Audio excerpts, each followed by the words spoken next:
Hello everyone, welcome back to Going to Ground. It's been a while. You might be thinking we've had a mid-season break over the last few days since the launch of my new book English Grounds last week, and I'm glad to be back with you again and here in the glorious Pewsey Vale on a bright and blue wintry day, and the beautiful church of Alton Barns behind me. Look at that. It's Anglo-Saxon.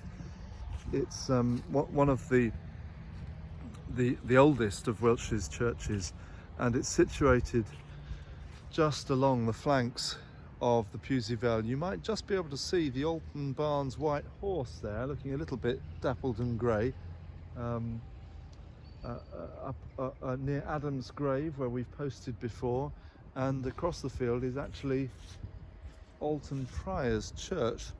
Through the trees there, you won't be able to see it, but there was one where I visited there with you last summer. It was in the middle of a field of cows. Don't know if you remember that. Old lags might recall, but this is its sister church really, and recalled in the Domesday Book. And apparently these great pillars, the uprights near the ground there, indicate its Saxon construction. Can you see that pillar there? And let's go inside and have a look. I hope the week's going well for you.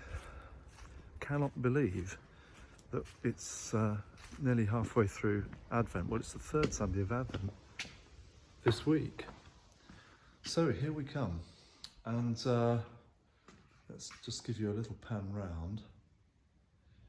It's mainly nave with the gallery. The nave is the main body where the people sit. The gallery up there with this beautiful beamed roof, which has been repaired in recent years. And the chancel, which is the east end, where communion is celebrated, where the choir sit,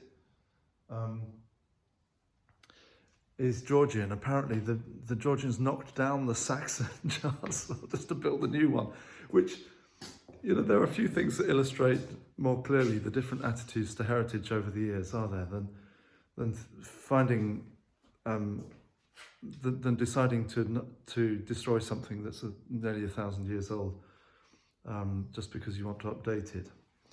But it's nevertheless pretty, and actually you'll get a good view, I think, of the chancel here. And as aficionados of Going to Ground church tours will appreciate, there's a triple-decker pulpit. Triple-decker pulpit. Where would we be without one of those? You've seen two already on Going to Ground. Level 1 here. Level 2 here. We've done this a couple of times. Particularly fond of a triple-decker pulpit, and level 3 up here for the preaching of God's word, high above contradiction. And along the walls here, some really interesting memorials and a list. I won't go up there now, but a list of all the rectors up there on the west end, including a chap called Augustus Hare, who got involved in the swing riots of the late 1820s, early 1830s. So in the Pewsey Vale, as with many other parts of rural England, conditions for rural labourers were appalling, and the Captain Swing riots spread across the south and west of England, where groups of unemployed labourers destroyed threshing machines, the new technology that was taking away the little work that they had. And apparently, but it wasn't just threshing machines and ricks of corn that were attacked and set ablaze, but there was real violence done to local people as well. And I don't know quite why the rector was assaulted, but he was dragged away and misused very badly, apparently, until the local Wiltshire Yeomanry was called in. So this is the site of one of the swing riots. They're called that because I think the letters that the rioters wrote of protest to the authorities were signed by a mythical Captain Swing.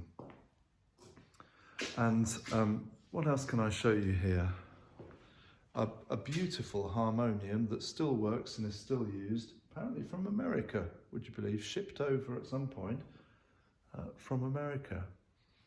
And I've just had a look around the graveyard as well, and some, as you always find in memorial stones and epitaphs, some really tragic and pitiful human stories amongst those, including one from a young man who was killed at 19 years old in the early 1800s because he accidentally discharged a musket. Isn't that appalling?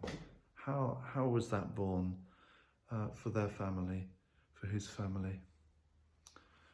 Human stories abound in these places, don't they? They're just etched, literally etched into the windows and walls. Look over here on this south window, there are some, you might just see some memorial engravings in the windows of people that have been loved and lost. There's a beautiful one there. Well, there'll be more soon. I'm doing a concert tomorrow night in Tidcombe Church, another launch event for the book with some readings and songs. And I might try and post from there. I've done one in Tidcombe before, but it's a beautiful church. And I hope to do some more regular posts over the next few days. But until then, from Alton Barnes, God bless you as you go to ground.